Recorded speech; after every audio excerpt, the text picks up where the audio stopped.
Now, transitioning over to New England, Randy Moss is going to have to help carry the load for Wes Welker, who's now missing. Well, Baltimore, let me tell you this. They are going to double him and put 7 in the box. They're going to put pressure on Brady all day long. So they're going to force him to throw quick throws to Edelman and Sam Aiken, and they're going to make Aiken and Edelman have to beat him. So if question you're is, the will they be able Patriots, to? how do you evolve to win this game, knowing that Wes Welker, when Tom Brady has Wes Welker playing, he's a 68% passer.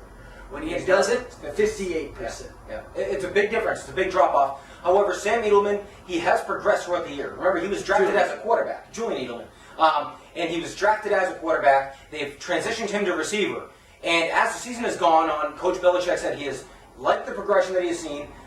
When Welker went down last week, he had 10 catches for over 100 yards in similar type patterns. He goes over the middle, little curls, slants, little things like that. He does them pretty well. I'm not saying he's a Wes Welker, but he's a decent substitute for what Welker was. I disagree. I think he is good. He is coming along, but I don't think he's.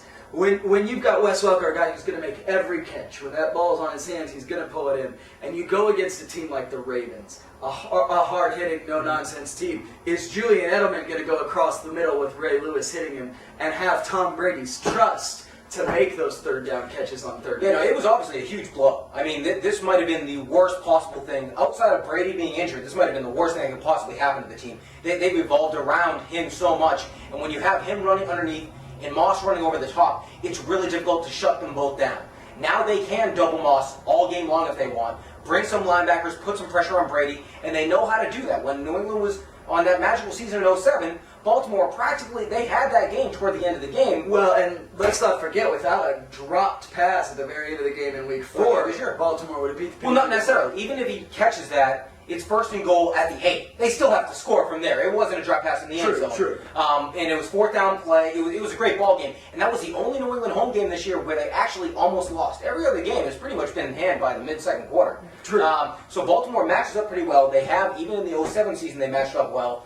And believe it or not, I actually think Baltimore might come away with this one. I think they might too, especially with Wes Welker sitting. But Baltimore, to me, there's a lot of questions. This offense has been spotty. It's looked good, but then it'll disappear for games. The defense, Ed Reed is back, but can they continue this high level of production? So this game of all of them is the one where I'm looking, not necessarily to see who wins, but I just want to see how these teams are playing, because the winner of this game is going to have a test at San Diego or at Indy, depending on the way it shakes out. And these two, the AFC wildcard teams right now, I really think need to prove something to show they can play with Indy and San Diego. I think people are forgetting this Baltimore team was in the AFC title game last year.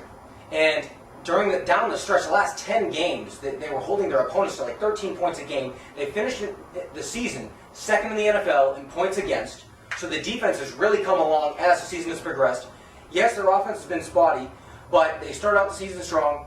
The middle of the season, they kind of dropped off. The last few weeks, they've been scoring on just about everyone. And Flacco, he's really proving that he belongs in the upper echelon. He needs some help at wide receiver. He does. Right now. Derek Mason needs to step up and have a really big game. But if they do, I really think they have a really good shot at winning this ball game. I do. I think I'm going to take the Patriots. I'm going to pick against the Patriots at home in the playoffs. I think that's a recipe for Brady and Belichick have never lost at home in the playoffs. I think this will be a great game to watch for sure. It might be the best finish of the 4 games this weekend. It's certainly going to be a great matchup. And the Pats aren't going to go down easy. They're certainly I think it'll hinge on whether or not the Patriots can stop the Ravens' running game. With Ray Rice and Willis McGahee, who have been tearing it up this season, how does the Patriots... I put more of the emphasis on this game on the Patriots' defense than on the offense. And believe it or not, the second half of the season, New England's rush defense has actually been somewhat porous. The first half of the year, they did a really good job. They were in the top 5 against the run.